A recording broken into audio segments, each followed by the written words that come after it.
कहता है कि एक बच्ची ने लिखा है कि हम मियाँ बीवी ने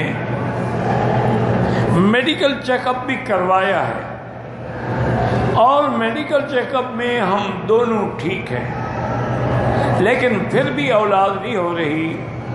तो मेरी बेटी उसके लिए एक तो जो कुरान में दुआएं हैं ना पैगंबरों ने की हैं, रब्बि ला तज़रनी फर्दन व अंत खैरुल वारिसीन, इसी तरह रब्बि हबली मिन लदुनका ज़ुर्रियतन तय्यबा इन्नका समीउद दुआ, ये दुआएं ज़्यादा मांगा करो।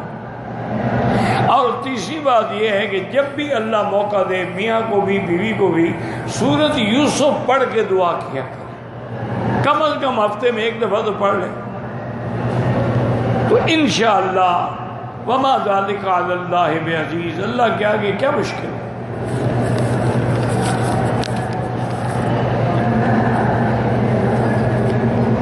खाना काबा में हतीम वाले हिस्से में दीवार को चिमटना बिल्कुल नाजायज़ है। दीवार को चिमटना सिर्फ मकाम मुल्तज़म पर है और किसी जगह नहीं। हज़रत इब्राहीम अलैहिस्सलाम के वालिद का क्या नाम था? तुम्हें क्या तकलीफ़ है? पहले मुझे ये तो बताओ ना, कोई नाम हो, तुम्हें क्या तकलीफ़ है?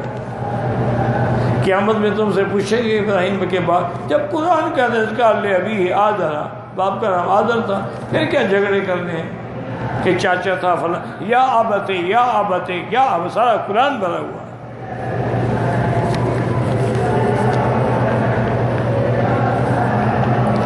अगर तवाफ के दौरान इशारा करना भूल जाए कुछ नहीं होता।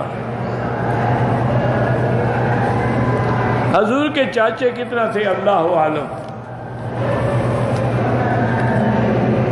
जिंदा लोगों के लिए उम्रा नहीं, दुआ करें, जो फौत हो गए उनके लिए कर सकते हैं। अगर जिंदा माजूर हो उसके लिए भी उम्रा हो सकता है, हाजी हो सकता है।